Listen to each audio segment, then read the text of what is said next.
Meine Damen und Herren, ladies and gentlemen, welcome back from our lunch break. We continue with our topics. We're talking about establishments, sharing practical experience with the implementation of the AOA, the Authorized OECD Approach. Using a real case, our speakers will talk about 4 different cases, that is advanced costs of establishment that are planned. So to question whether in the German establishment and whether the anticipatory costs can be deducted. Because if they cannot be deducted in Germany, then also the non-deductibility leads to the danger of double taxation. Then speakers will talk about establishment without key personnel functions, the calculation of the allocation capital and the allocation of shareholdings, and talk about the endowment capital.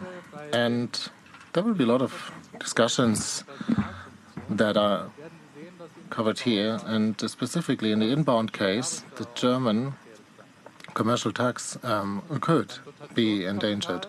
In the endowment capital, calculation means that any debts that clearly allocated to the establishment can no longer be allocated to this establishment. That means there's danger of double taxation agreement with regard to tax interest deduction.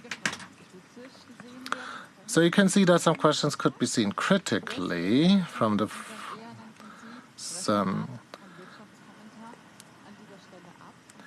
So that's why we're going to have the current comment that we integrate into the individual cases to be closer to the current cases. As regards comments, we will have an honorary guest serving one of his last Labor Days in Munich, because Manfred Naumann was so kind to explain himself willing to give an historic snapshot of the OECD approach. And that's a great opportunity to see and hear the father of the AOA. But let's come to the main presentation, Siegfried Müller. He's a legal counsel for international relationships in the Bavarian Tax Office in Munich. And he's presenting at the Financial Academy, and he also works at the Munich University of Applied Sciences in Herschel. Then we're also being supported by Gerhard. Girlich. He's the senior tax auditor in the tax office in Munich. But he also rendered an additional studies at the university in Freiburg, and he has almost achieved his doctorship and doctorate. And next time I'm going to announce him as Dr. Gerhard Girlich. Then the current comment is done by Holger Engelke. He is certified economist and tax consultant for Munich Re since 2011. He's the head of the group taxation department. And before that, he worked for Schönberger and Partner and eBay. And finally, Manfred Naumann. Well, actually, that's not needed because he's so well-known. He is the head of the division of the international taxation of the German Federal Ministry of Finance, and he, for many years, has dealt with questions of international tax law. He was a representative in many work groups in OECD in the EU Commission, and I'm sure you have made contact and experience with him, and so we will be happy to see him again here. Ladies and gentlemen, please welcome with this great applause, Gerhard Girlich, Siegfried Müller, Holger Engelke, and Manfred Naumann.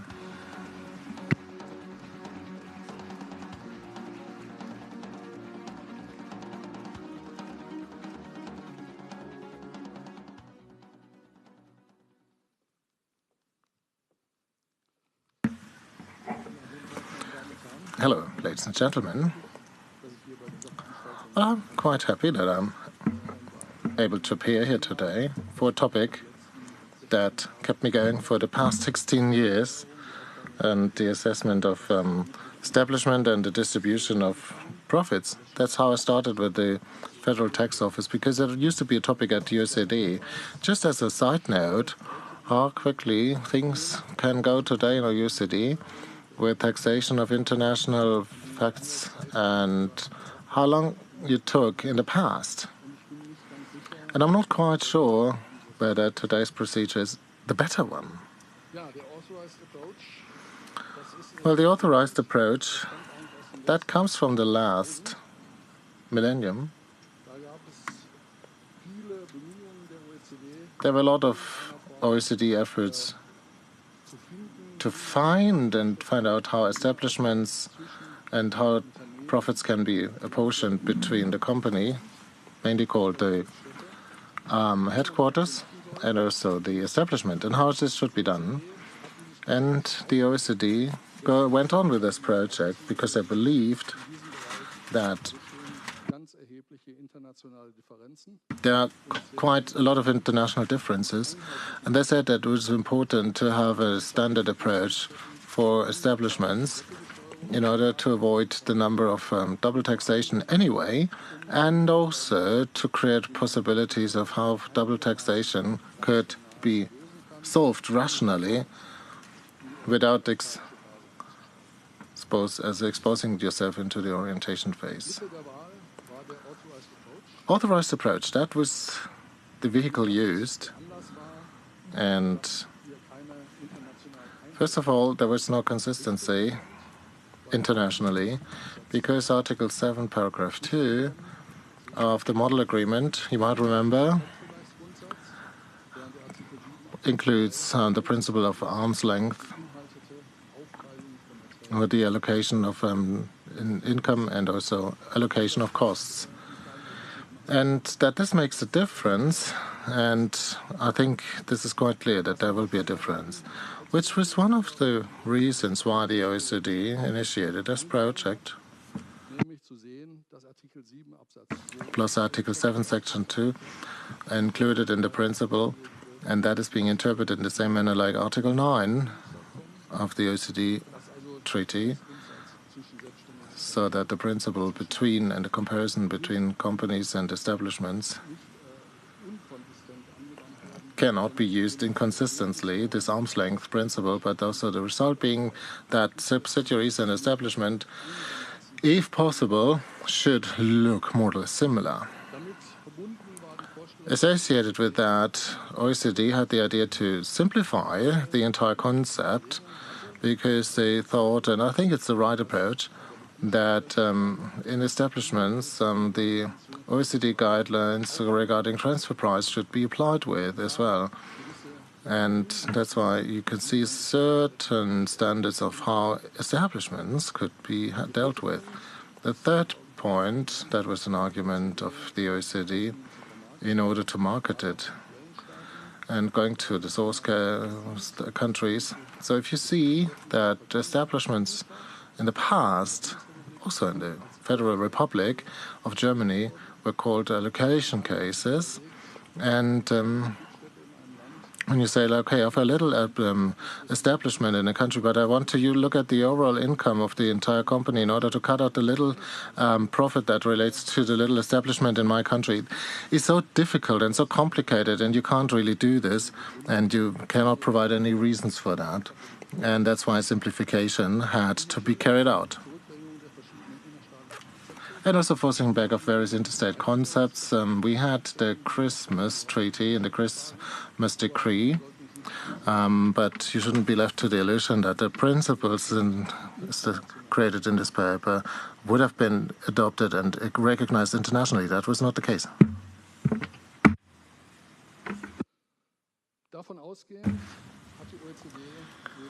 Based on that, the OECD wrote the report on permanent establishment. It consists of these parts, as you can see here.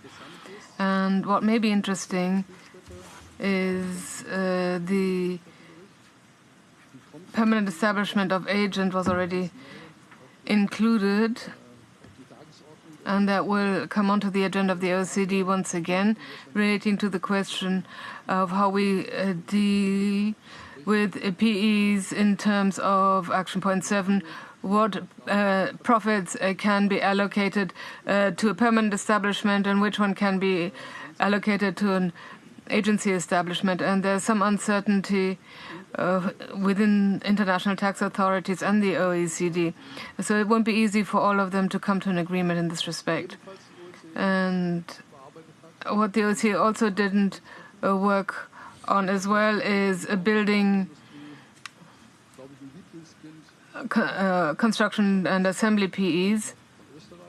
This is something that Germans like very much, as has been limited and constricted by France and Austria, and the groups or the lobbyists approached the OECD too late, saying that they need special regulations. And the OECD at the time had great difficulties to pass this paper at all. And a huge topic relating to banks and insurance, that was the main interest of the OECD. And they didn't want, or the other countries, other than the ones that I just mentioned, didn't want to open the treaty again just for construction and assembly. And then there was a special agreement on certain permanent establishments. The principles of profit attribution for permanent establishments are relatively simple. One tries to place the permanent establishment into the same position as a subsidiary, and one would use the OECD for the settlement of transfer prices, and that means profit. You have a profit realization processes for events within the company. You could have a fictitious sale of a company to a PE or vice versa, and then profits may be realized. In Germany, we have a certain delayed payment possibilities.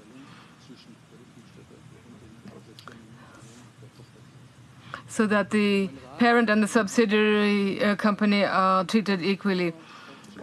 One always has to check what result would one have for a subsidiary, what result would I have for the PE, and the results should actually be more or less similar. But that doesn't mean that the actual problem has been solved, because if you have an independent company, you have a balance sheet. In a permanent establishment, you don't have a balance sheet, i.e. for the PE, I have to find something that is similar to a balance sheet. I have to build that, and that was the main task that the OECD countries undertook at the time in Paris. They tried to find out how to do that. And the OECD mantra, if I want to call it that, is asset risk capital based on the personnel functions or HR functions.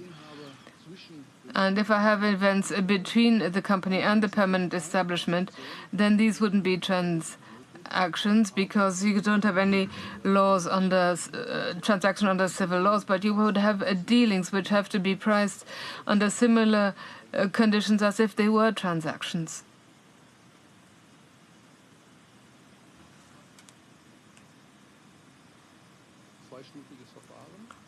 You have a two-step procedure.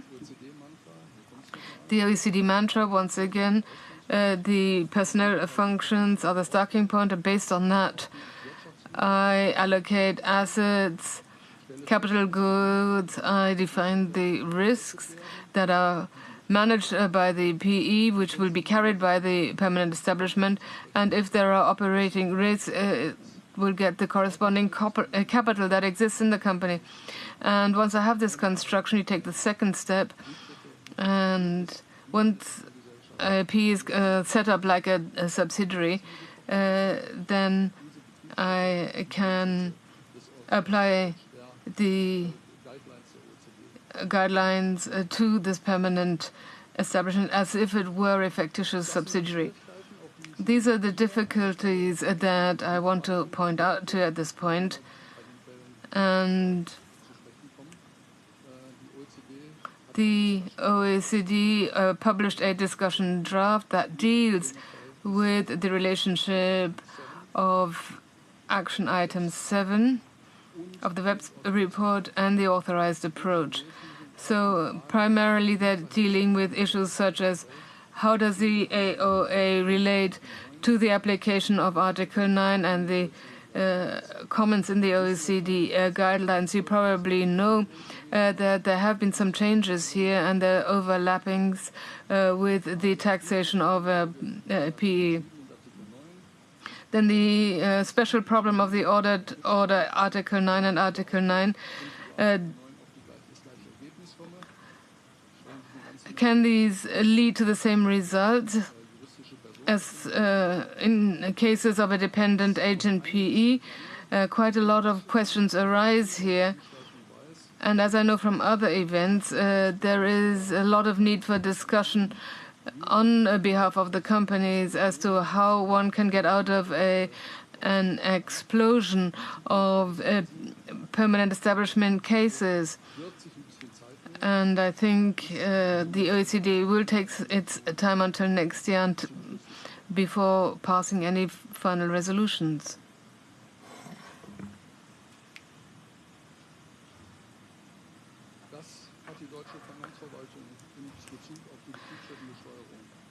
This is what the German Finance Ministry did relating to the distribution of profits between PEs.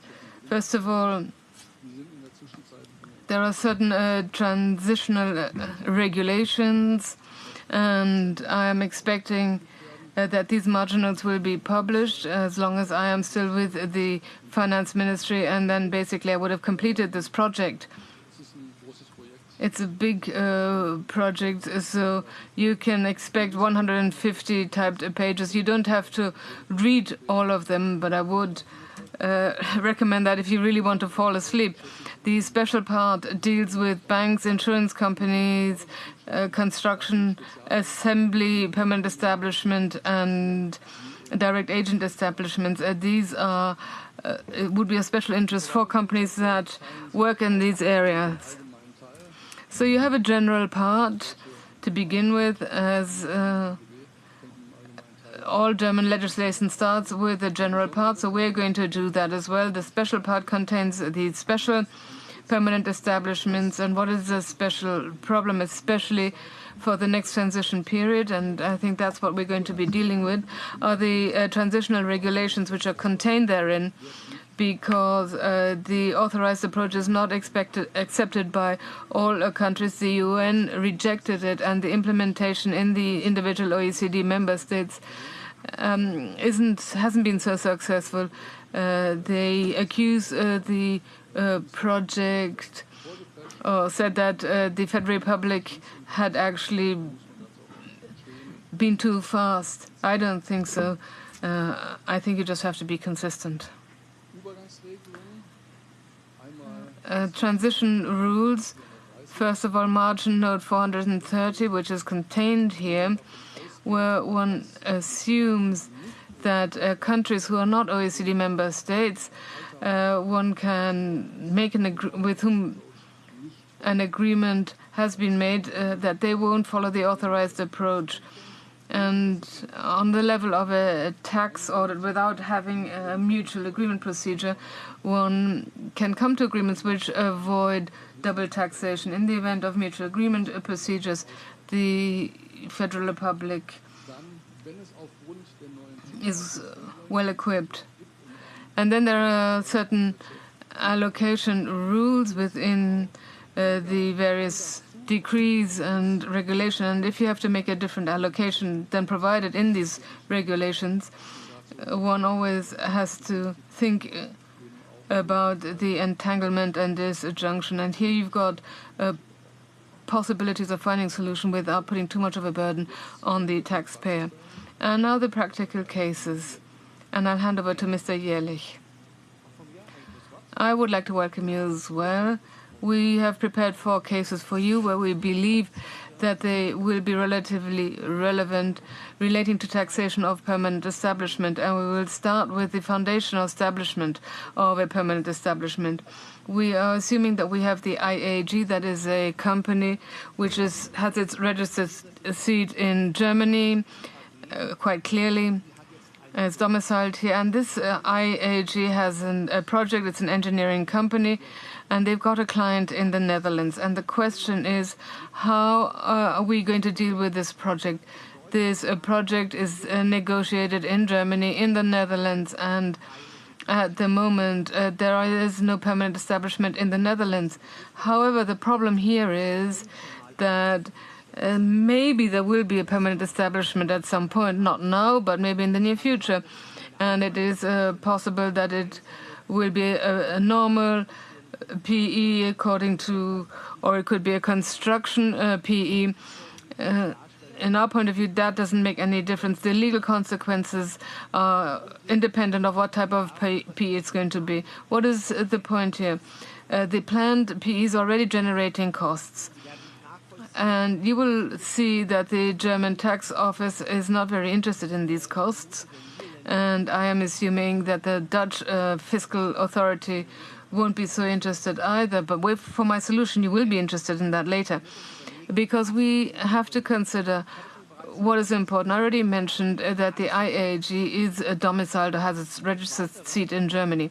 And secondly, we have to take into account that based on AO and DAB, we are planning a permanent establishment in the Netherlands. It doesn't exist yet, but we're planning it. And once it does exist, it is obvious that the principles of Article 7 will apply, i.e. the new AOA principles will be applied. And accordingly, one would have to make a distributional. And the question is whether these new principles will apply for the pre-operating costs. That is the big question that preoccupies us at the moment. So let's take a look at a historical look. Can the cost of the planned permanent establishment be allocated? There have been some clear rulings by the courts, and it says that the pre-operating costs, insofar as they are caused by the planned permanent establishment, have to be allocated to this permanent establishment. So we're not interested in whether this establishment exists, whether it's planned, whether it actually will happen ever. That is not interesting. What is important is this initiation link. And that is why we would push the costs over to you, to the Netherlands, dear colleague. And you can take them into account according to national law, and we would release them negatively. That is not only the opinion of the Federal Fiscal Court, but in a letter by the Federal Ministry in 1999, there was a clear statement. The acquisition costs have to remain in the parent company, but this is not relevant. It's about the initiation, what is called connected with the initiation of the establishment has to be allocated abroad. And the question is whether something has changed about this opinion due to the AOA. In the new letter relating to the AOA, we've got marginal comments 66 and 67. We can't just allocate something to a permanent establishment because we believe in the people function. And a non-existing permanent establishment doesn't have a people function. So we can't allocate any costs to a non-existing permanent establishment because of the people's function. And then one thought whether the initiation principle of the Federal Fiscal Court is really dead, and that would have been unacceptable to ignore the German Fiscal Court. So we think that the initiation principle continues, but only to the extent that we say there is an initiation link with the future revenues of the permanent establishment, which means that they don't have to be taken into account in Germany. But then they thought about it again and thought about whether there mightn't be any dealings, because the initiation principle from a German point of view exists for existing, future, or the past. So if I have a dealing between the remaining company and the future permanent establishment, then I could allocate the cost to the future dealing. If that can be proven, then the cost can be deducted in Germany. But there is a proof here. You have to have a causal connection between the cost and the future dealing. That has to exist and proven. Only then these costs can be deductible in Germany from our point of view. And I fear that you are going to have a different opinion. Welcome from my side. And I think you're quite right if you say I'm of a different opinion. You solve the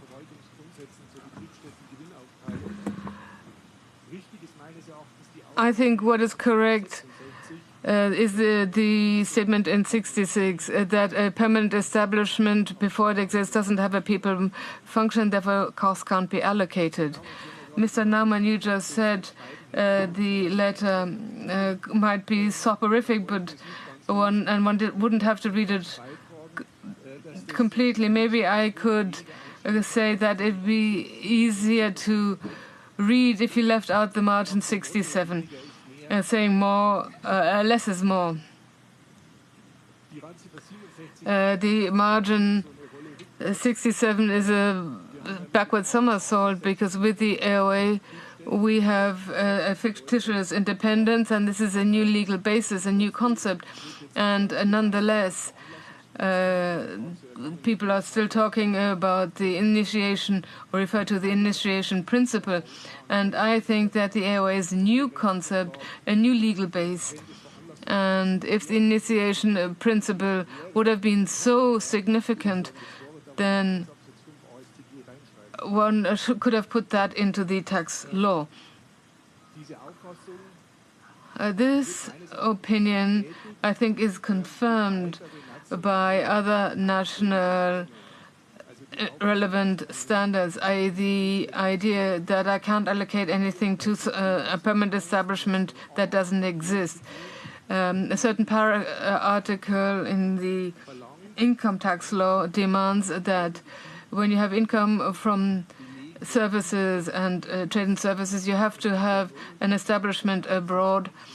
And another article in the Income Tax Act relating to limited tax obligation lays down that a permanent establishment has to exist. They presuppose that if that establishment doesn't exist, I can't allocate taxes to it, and then I don't have to prove corresponding dealing. I think that this opinion is consistent. If you look at a capital corporation, Mr. Naumann, you just said one should come to more or less similar results. If I have a German capital corporation and want to form a foreign one, and you have costs, and the subsidiary isn't established, then you would never consider allocating the cost to it. And the same applies to the right to domicile your company somewhere. If a German company wants to form a permanent establishment in Hamburg, it fails and I've got costs, it wouldn't occur to you not to allow these costs to be tax deductible. Another second practical case. In our second case that we want to present, we are talking about permanent establishment without a personnel or HR function or people function. We sometimes have to assess that in practical life. The EAG, which is an energy or utilities company in Germany, forms a company in Sweden, a WAB, and the management takes over an employee from the EAG, one employee with a small salary. Other than that, there are no other employees in the WAB. The company doesn't have any offices in Sweden. The management is taken over by this one employee in Germany. After carrying out preliminary plans, a lot of authorization procedure, the management decides in 2014 to rent a property in Sweden and to build a wind farm on that property. If we look at the tax situation, you have to consider, first of all, how the services provided. And the services are all planning services, which are purchased as services from the affiliated company. The production and site supervision is carried out by third parties in Sweden, and the management board was only on site for a total of 5 days. All the necessary work in Sweden are carried out by external service providers. And the costs are 60 million, and there's a loss initial loss of 250,000 euros. But the feed and remuneration of the Norwegian grid operator generated a positive result in 2016. So we've got a Swedish company which, because of its management, is liable to corporate income tax in Sweden. That corresponds to the assessment of DVA. So when it comes to the domicile and changes to Germany, to the place of the management. Now,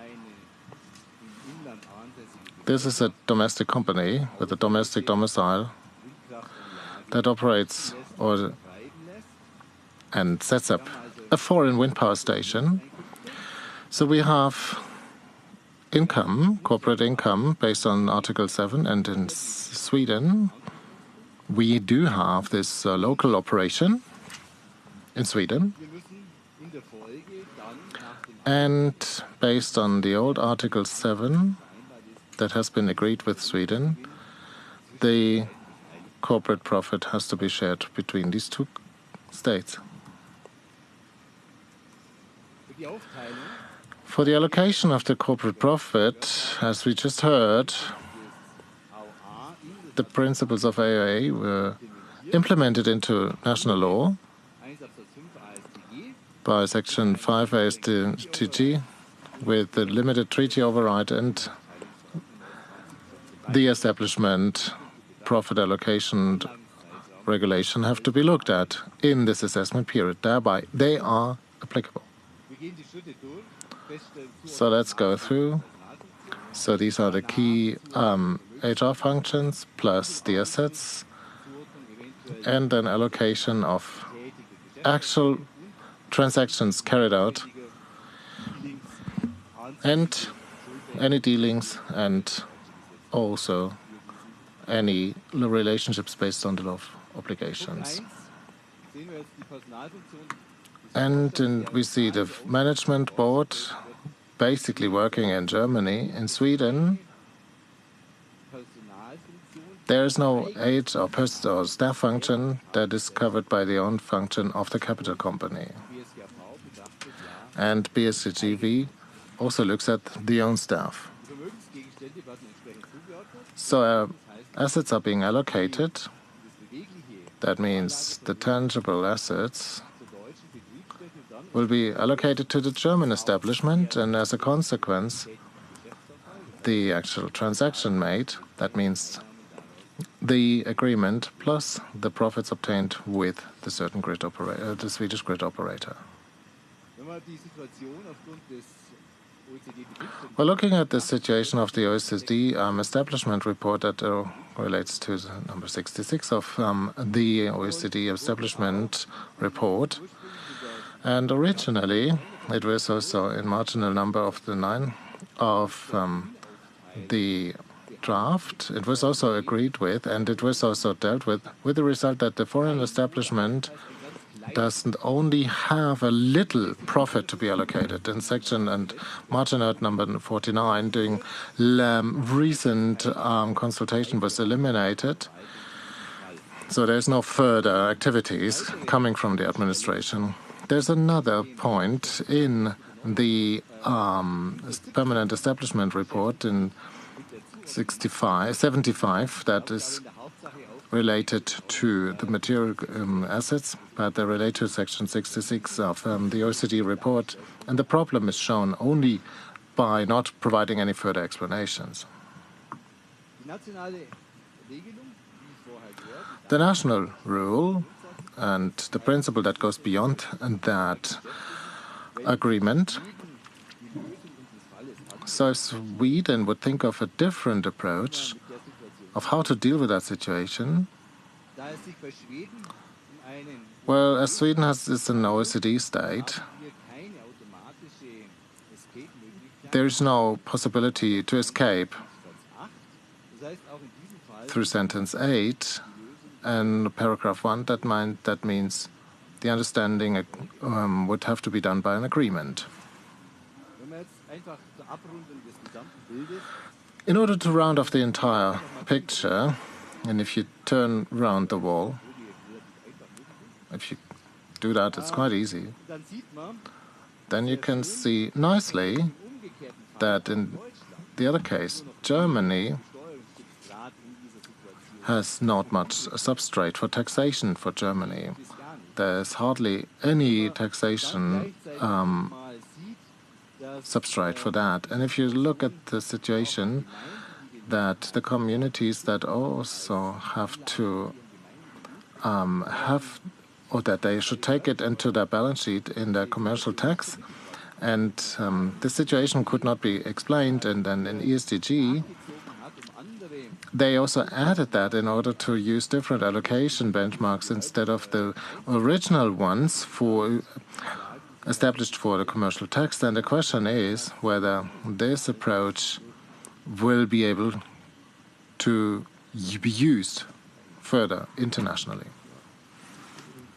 Well, yeah, I fully agree with you. Well, I understand the case and the solution, but it's not really satisfactory. And you can see with the allocation or the non-allocation with the and the AOA, there's room for design. And the problem not only has in wind parks, but also when you have further digitalization, this might relate to a lot of different industries that you operate establishments without any staff. And there's questionable whether this solution could be sustained internationally. When, for example, the wind park would be standing in Bavaria and the manager would be in Ireland, that's why I was trying to find a different solution. And I would like to add this idea for discussion. I was asking myself whether the escape clause in Section 1 and Section 5 and Sentence 2 of AOSDG would be relevant. In Section 1, it says that basically the AOA should be used, basically, and unless the allocation of the establishment to the company would require different treatment. So we have a non-staff company. Well, you cannot think of a company with no staff. That's why the AOA, when there is no staff available, comes to its limits. And the question is, for me, what would apply if the AOA would not be applied? Would then the former law would be applied? Would you go back to the initiation principle? Probably you would go back to the BVR decision where they look at the entire legal conditions, and these questions remain to be open. And this is just an idea for discussions, which I believe what has to be done, the more that would also create for more legal certainty. What should be used if the AOA and would not be used if the escape clause would become relevant? Yes, I may add. So the text 49 has been struck and eliminated because the federal state had reserved the right to give it more thought. Because these are inbound cases and outbound cases. And as it was shown here, results in the inbound case and the outbound case are the same and probably not satisfactory. And at some point, Of course, the German lawmakers have to decide of how to treat these cases on a standardized basis, because they cannot say, if it's located domestically, I would like to provide taxation, but if it's abroad, then the other case may not impose taxes. I think this cannot be done internationally. It is not acceptable. And that's why there will be another work group that will have to take a closer look at that, and this might lead to partial changes. I mean, we're talking about smaller cases of the AV, and you cannot exclude that, but you have to wait for the further developments. Right. After that establishment with no employees, let's come back to an establishment where you have more people. We also picked a country which we believe implements and executes the AOA, which is Great Britain. And we believe that the parent company sits in Great Britain. And also, we also talked about the Brexit topic. You need to anticipate. And that's why a British company operates an operation in Germany. Now, let's have a closer look to this production establishment. They have a lot of employees, they've got production materials, and as typical in industry, you cannot always finance everything from liquid funds. Some has been done by leverage. And these are the facts, and let's go into deeper cases and look at the case. This case is how the company presented it to us. So how was it done so far? So far, the balance sheet came from the UK, and what we definitely got was some kind of tax balance sheet for the German production. It was not the trade balance sheet. We don't believe that this is the trade balance sheet, but the company thought, okay, the assets is 1/3 of all assets of the entire company. Therefore, everything that is included in the Great Britain company is also included in the balance sheet of the establishment, which seems to be logic at first glance. The problem is that the back book value and the general values have to be seen in a differentiated basis.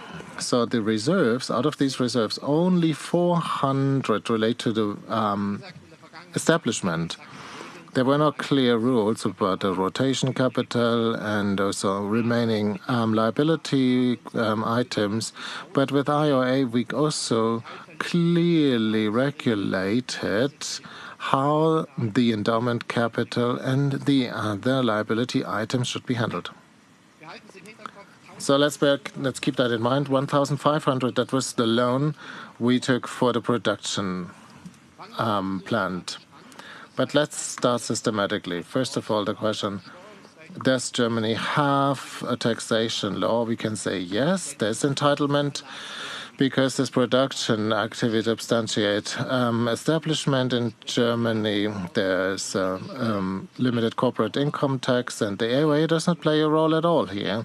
And we would use the direct procedure and method with corporate tax. So we have Great Britain, where we have made a double taxation treaty. We have to look at what does the DBA, the double taxation agreement says. Yes, from a double taxation perspective, it is an established. Article 7 says that the profit has to be allocated, distributed between Germany and Germany. So in the time of AOA, we have to carry out various steps in order to precisely say the amount of the allocatable profit is, how much that is. And since Great Britain is in an OECD country and has an implemented national law and on AOA, then we can solve it through the people functions. So what does that mean? Because that was the big problem of this company, who said, okay, we did it like la, and the auditor just somehow accepted it, but what do we do with the more detailed regulations? Because every establishment has to provide an auxiliary balance sheet, but it's also going along with the principles. This auxiliary statement and calculation is going along. So we have 4 steps in this auxiliary statement and calculation. which is still empty. But in the first step, we're asking ourselves, what about the people function? Where is the staff of the company and what is the function they do in Germany?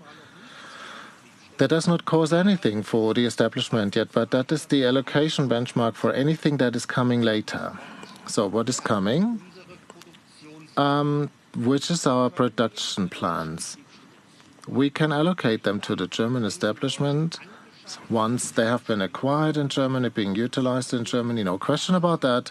And if the utilization and acquisition procedure diverges, then you would have to look at the key personal function. An auxiliary calculation means that you just write a T and add some figures and send it to the financial authorities. No, that requires comprehensive documentation. You need to be seen based on which consideration is this production plant been allocated to the German establishment. Just for you to give a remark, for intangible assets, we would do this accordingly. And what would be decisive here is the acquisition process or the creation process. Once we've done that, in that case, we can allocate this production plant into this auxiliary statement. There's step 3 now. There's still room. That's quite interesting. The determination of the endowment capital. So far, we did not have any true rules in Germany. We had the capital level, which the German Financial Court did not like. That's why but the idea behind this capital level method was done, and we optimized it in accordance with the law towards the capital allocation method or distribution method.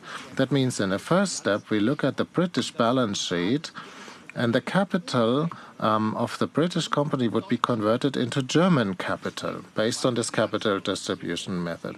So if the balance sheet items diverge from the ones in Germany because of the write-off regulations and depreciation from the amount of acquisition or in terms of the assessment of reserves, that had to be converted.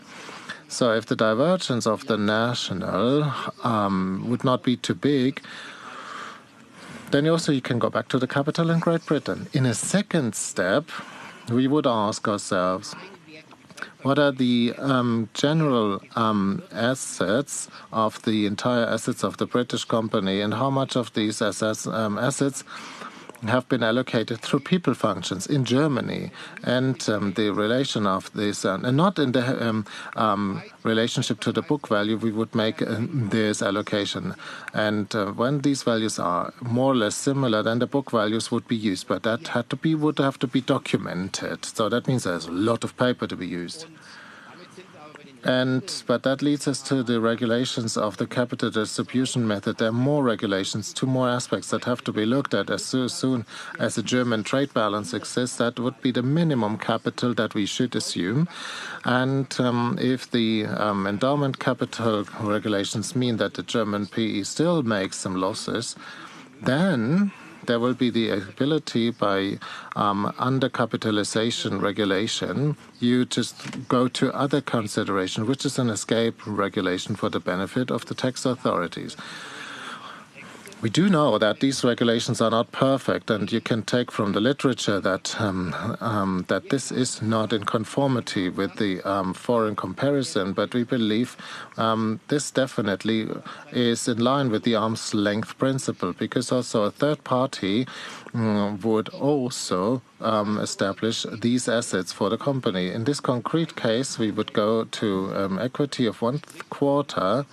That means the endowment capital would be 500 to be itemized in the balance sheet. So we only used the arm's length principle, and the chances and risks are just left away here. So that's why we have step 4. Step 4 means that we can follow and provide these reserves. That means that would be 400 in our case. And then we would come and say, okay, the allocated debts that are 1,500 would also be allocated to this PE. The little problem on the side then, the auxiliary capital would not materialize here, and that's why we would have to think about it here. At the end of the day, although 1,500 are made as debts for the acquisition of the production plant, they cannot be considered because the debts only fill the gap. And since there's only 1,500 open, then only 1,100 liabilities would have to be considered. And this procedure means that every year we have to use the endowment capital and the debts, and we have to calculate them. And that's a big difference to the balance sheet. So balance sheet continuity, that does no longer exist in this auxiliary statement and calculation, which is not a balance sheet. It's just a documentation regulation for the purpose of providing an allocation of a profit to the PE. So, Mr. Engelke, I'm sure not everything I said will find your approval. Yeah, I have a few more statements about that. Let me start with the smaller notes. Basically, I understand what you do. There's number 12 BSG AV. There's unfortunately no opening and escape clause and of reducing the endowment capital. So you might come to the idea that the 500 debts would be considered, and then the endowment capital would be 500. You don't have this escape clause. There's an escape clause in the 15th paragraph 3, sentence 3 BSG AV, which is not helpful here because the indirectly allocatable debts, because it relates to debts which cannot be clearly allocated, and another statement which is not relevant for the result. You allocate according to the general value of the assets, but in the BSGAV, you have to take into account as well. But if you calculate it through, you get the same result. My main comment is that if you apply the BSGAV consistently, you would have a result that, in my opinion, goes against the arm's length principle. So you have debts that have to be allocated to the German establishment, but these are not taken into account, including the interest rates, and they're also not taken into account abroad. So we've got interest expenses in tax no man's land. And what I want to question here, whether these norms of the BSGAV 14 and 15 are covered by the authorization law. The will of the legislator is to set up an arm's length principle, and due to rules in the BSGAV, you have a result that, in my opinion, that contradicts the arm's length principle. So the authorization norm, in my opinion, doesn't cover that.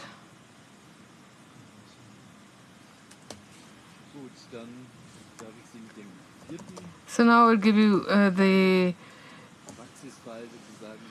fourth practical case, which is one of the less problematic case in this part. The situation is the following. We have a company A in Germany, and then which operates another company. Products are manufactured in Germany and sold. All the central functions are located in Germany. So just a small little company in Germany. Sales and distribution and services connected with that was outsourced to a German GmbH, which of course which is treated as part of the main company. And then the retained profits are retained, and a share in the XAG, a stock corporation, is bought.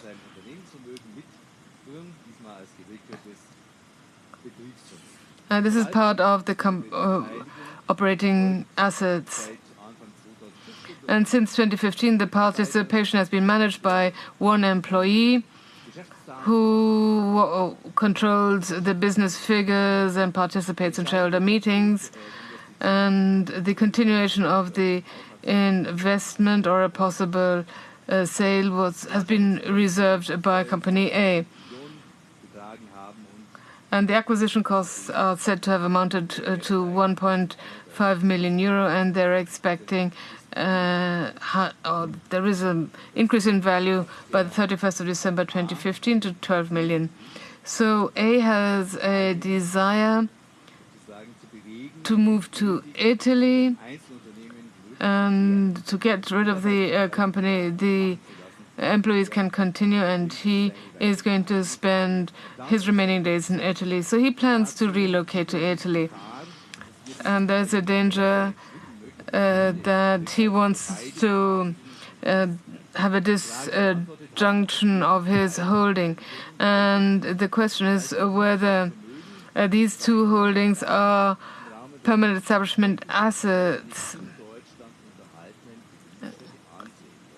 and whether they are to be seen as part of the German permanent establishment. If we ask international law, or national law, sorry, after relocation and maintaining activities in Germany, A will have revenues from the German permanent establishment, which according to conventional law can be recorded without any problem here.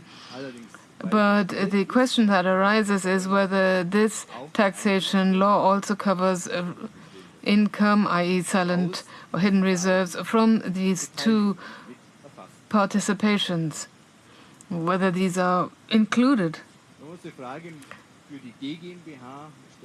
If we ask the question for the GmbH, I think we have a very clear answer. The dividend income principally income according to Article 10 DTA. And due to AOA and the permanent establishment report, the situation has changed a little bit. The participation, there's new documentation in the OECD model commentary, which refers to the term of business activity or functional connection. In the permanent establishment report. And if we take the interpretation via the BSGAV, we can see that we've got the functional relevance as the most important criteria. So the permanent establishment is not endangered by the disjunction of the assets. If we look at the second participation, the decision becomes more difficult. This is a pure asset participation, which can be seen as a corporate asset, and so it leads to income from trade enterprise. But the affiliation of the company's assets, which are to be divided according to Article 7 DTA, is questionable. One has to check whether the affiliation, the actual affiliation,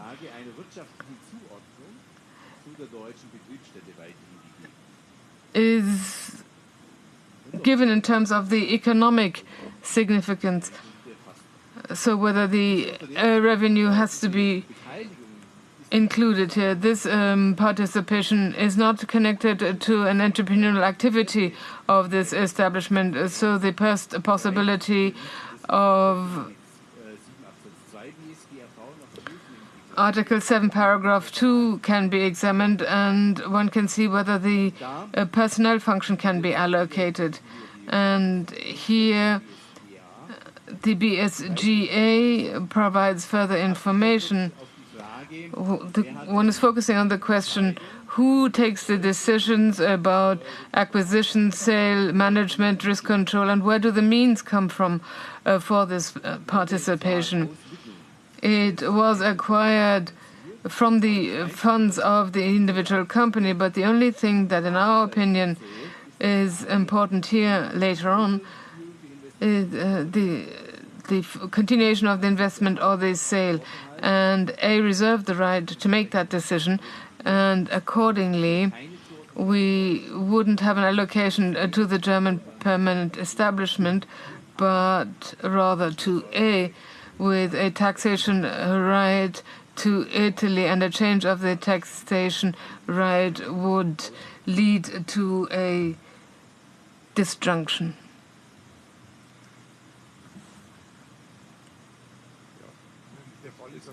Well, from my point of view, the case has been solved correctly. I would come to the same result. A few repetitions. The maintenance of the PE has to be checked on the basis of the AOA. If the AOA says something belongs to the establishment, then that proves that there is a permanent establishment. According to BSGAV, you have to look at the allocation of the functions, and they are only. Here one can discuss, since the shares, the floating shares have to be allocated, and one doesn't. There is a wide allocation, and I think the solution proposed here can be accepted.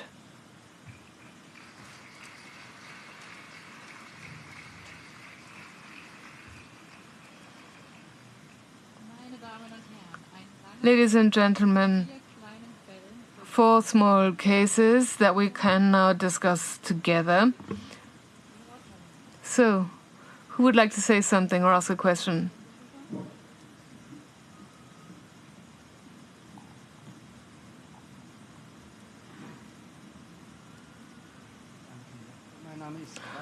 My name is Kraft, University of Halle and PwC.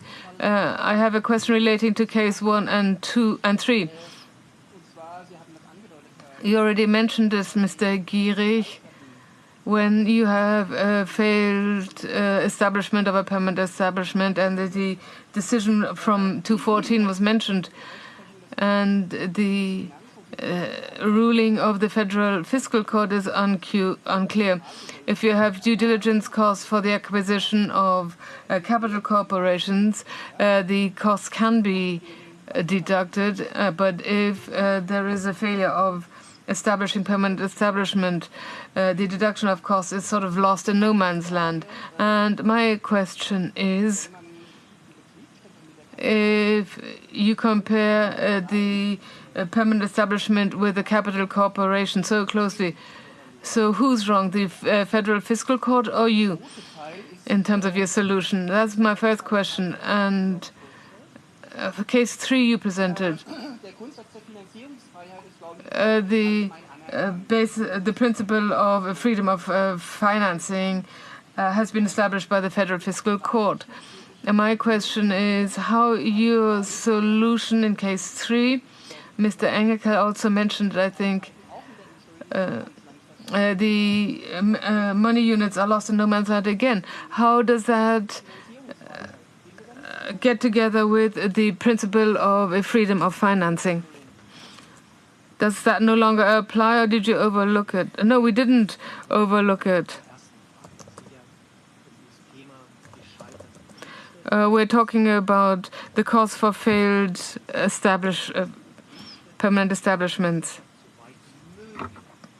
The permanent establishment must be, as far as possible, equal to a corporation. Of course, there are limits to that.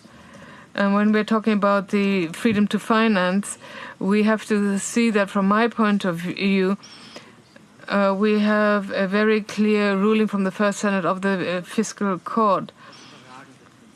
The initiation principle is the superseding principle. That happens when we allocate due diligence costs or failed permanent establishment costs. But we have to ask ourselves, is that really so divergent?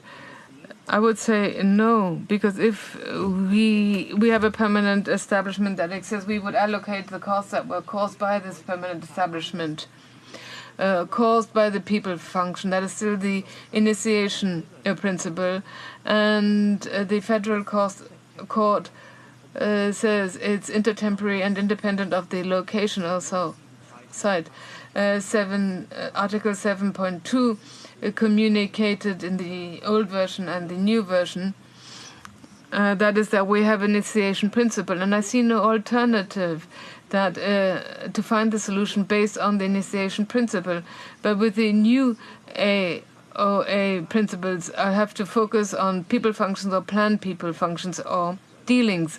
That is why you will often come to a divergent solution, and I feel very happy also in connection with the ruling relating to due diligence costs. If I can allocate the cost to the taxable dealing, then it's deductible. And now the financing freedom, that applies to capital corporations until you have an interest rate barrier. And that is also already a restriction of the financing freedom. If the interest rate barrier is compliant with Constitution, then you have a limitation. Where permanent establishment are concerned, we have limits. We don't have the classical financing freedom unless you say that the taxpayer can do whatever he wants. That would have been the consequence. We only have these two extremes. We decrease something in Section 20 and 13 of the BSGAV, or you have the financing freedom, and then you would be able to apply the interest rate barrier to the PE as well. The legislator decided to have a regulation, and with Section 12 BSGAV, the legislator actually overruled the former. We don't know what the other country did. Maybe the other country did take those costs into consideration, and they wouldn't have disappeared in no man's land. The investment capital is very flexible because you've got the two guidelines. On the one hand, we have two methods, the capital attribution method or the financing method. So I can come to very congruent results as far as the allocation is concerned. And the aim of this whole thing is to make sure that we don't have that no interest rate expenses are lost anywhere in no man's land. So I see it slightly different. The capital is very flexible between these two poles, and that is why I don't see the problem as extreme as you do. We talked about that 2 years ago, and we didn't come to a consensus yet then either. Mr. Girlich, I have another question. Do you agree in the European context, in the EU context, that expenses could get lost in no man's land? What do you mean, the freedom of establishment in other countries? We could talk about the movement of capital as well, but we don't have to specify that in the EU context. It's comparable. The German you have a Munich company with a P in Hamburg and in Copenhagen. I don't want to discriminate against foreigners. And the question is, am I discriminating somebody who has a PE abroad and who comes from abroad and establishes a PE here in Germany?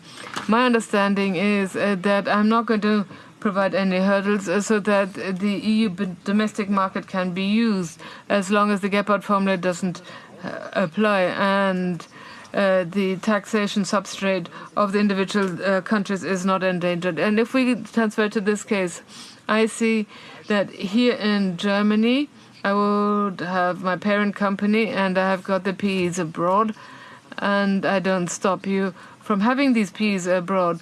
And if the costs are initiated by the PE, that's where the costs have to be allocated. And if I initiate the costs, they belong here. That doesn't contradict the freedom of establishment, which means that you can go somewhere and you will take the costs with you. If something goes wrong, if something fails, no doubt. First of all, you have the costs here. then I haven't stopped you from letting the PE fail abroad. So I don't see a violation of the freedom of establishment. So the question is, where do my costs belong based on the initiation principle? And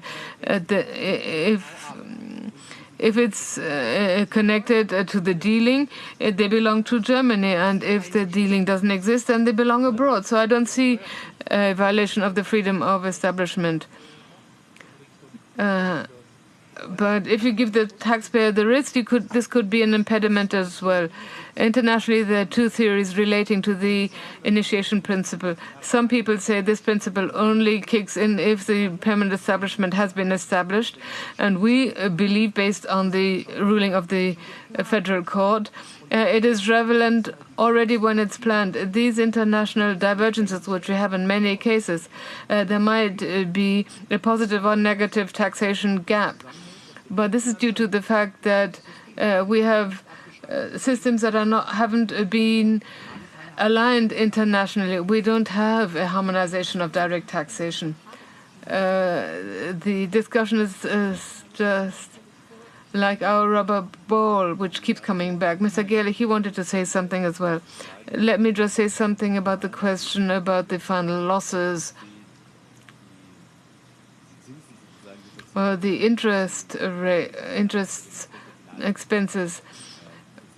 I see that if you step back and think about what we are actually doing here, one is trying to define a relationship as to how interest rate that has been paid can be allocated between two locations. So if Germany pays interest rates due to interest rates that can't be deducted, whether they can be allocated. And if we become active vis-à-vis non-OECD countries under the old Article 7, then for this question as well, one only have a limited treaty override, i.e. unilateral. Laterally the taxpayer would benefit, or one would have to talk with the other country as to who has the better allocation method for the interest rates. So you are assuming that there is a failure which might lead to you acting contrary to European law.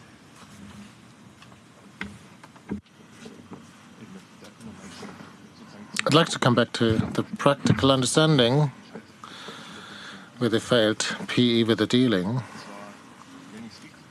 If I got it right, then we're saying once you concluded a dealing, then the initial costs of PEs would have been invoiced.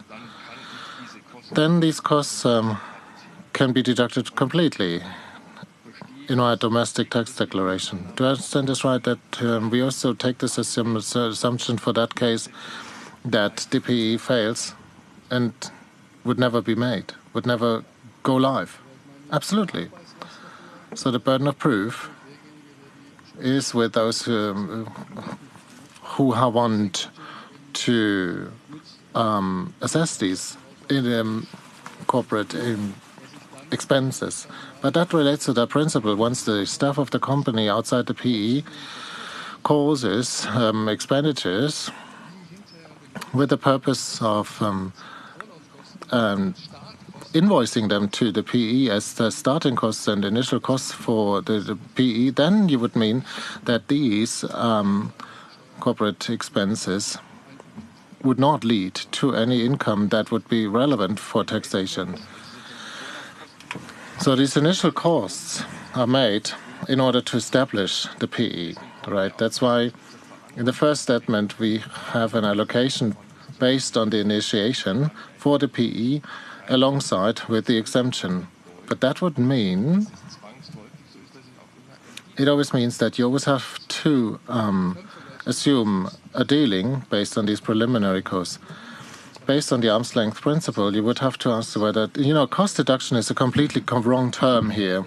If a third party in the situation for the PE, for the activities and would pay a remuneration, that is the question that is coming from the arm's length principle.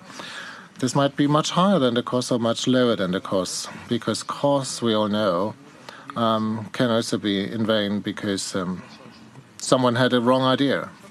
So we are talking about the arm's length principle. We don't talk about costs. We don't run into that concept within PE taxation.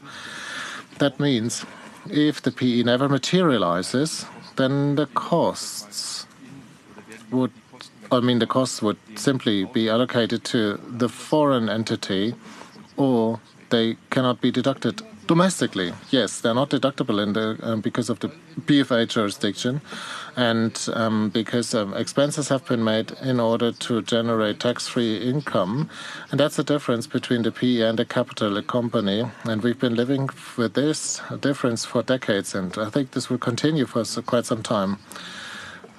So that would be easier to handle for us. And that's an important information that helps, that provides for clarity, because I believe this is a highly complex procedure that we've heard in the last presentation. And sometimes it's important to know the contents and to translate them into a simple truth, which is easy to handle for a normal user. I'd like to have a second question because for simplification, please allow me, I don't want to leave it standing like that. It's not that simple as you just put it. So that requires a detailed documentation of the auxiliary statement and calculation. In a failed PE, we would need the documentation, and we had to deal with it. And auxiliary statement and calculation does not exist. I would not agree with that. So, of course, I can add one more thing to the discussion, because if this PE never materializes, then I believe Section 1, number 2 says there will be no dealing, right? Now, I just wanted to come. There's no exact dealing. It's this is connected with a possible dealing. We never said that there's a real dealing, and but the initiation principle provides the possibility of a later dealing. So we do not deduct preliminary costs domestically. We can simply say that. No, we don't simply say that. No, not always. The simple solution are the best ones. So before we cause even more confusion, so I would like to ask the consultant to say a few things.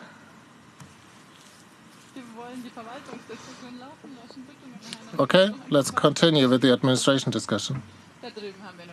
We have another person who wants to speak and ask a question. Another consultant, I work for Munich Re, but as an economist, I cannot accept that. We also have to talk about HR functions. So the decision for setting up a PE with the possible operator does not have anything to do with the later operational activity. That is, decision first that is done by the headquarter first. And that's why this HR function has to be allocated to the headquarters, and that's why these preliminary costs, which obviously are not initiated by the operations of the PE, have to be allocated to the headquarters. Full stop.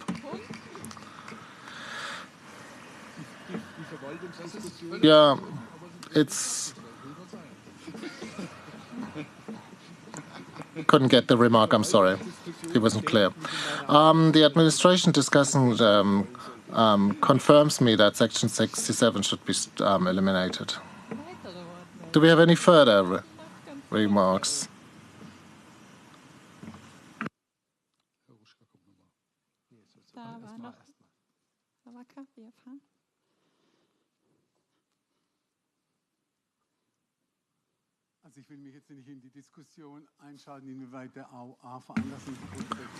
So, talking about the AOA, initiation concepts, and in terms of modification or so, that's not my point.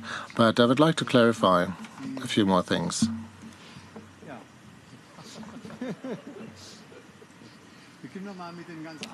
Let's start with the simple case, only related to inside the country. Someone plans the establishment of a company, and that establishment fails. Would you call that operational costs? Definitely. Section 4 is calling that an operational expenses. So the allocation of these costs is not something that is the success, but relates to the intention. And that's exactly, that goes along within my Senate. And the consequence is that expenditures caused by establishing foreign PEs have to be allocated to this planned PE, so that this would be subject matter of the exemption if this PE establishment fails. And that's definitely the case. That is, it's clearly related. And then you have further questions. Would that also be relevant in the other case? So when it comes to questions of limited tax obligation, then Section 49, Section 2, number 2, does that require a having an PE? So since we rejected the attitude of, so the success was not seen or deemed necessary in the outbound case, does it lie within the jurisdiction of this jurisdiction also to do the same thing inbound? And it depends on what else is being linked with. And there's the case that has been decided just lately, 34C, paragraph 1, sentence 4. The question if foreign sources of income belong to a domestic PE, according to which these foreign sources of items operating costs have to be allocated to the domestic PE, meaning that this also has a relevance for the amount that can be deducted. So what has this to do with paragraph 8 KSTGBG? It has nothing to do with that law. And ongoing court decisions of the Senate says 8b is a success fact only if there is an involvement that would be suitable of provide tax-free dividends. Only then the regime of paragraph 8b will be relevant. The consequence being, if the acquisition of shares in the sense of 8b fails, then neither 8b paragraph 3, neither paragraph 5 would be suitable to block a deduction of operating expenses. And that's a different taxation world anyway. And starting from the jurisdiction of my Senate.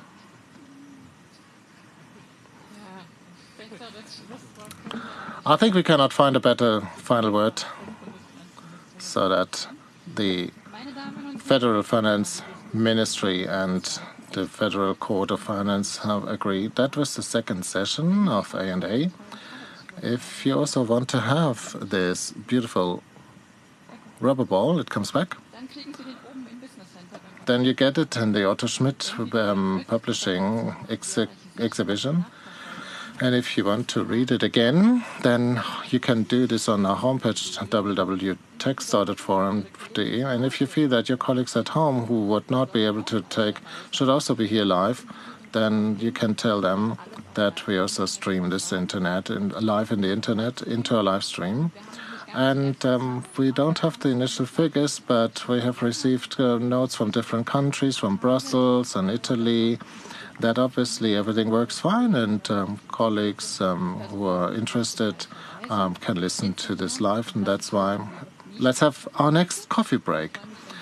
And I look forward to coming back later on live. Thank you very much.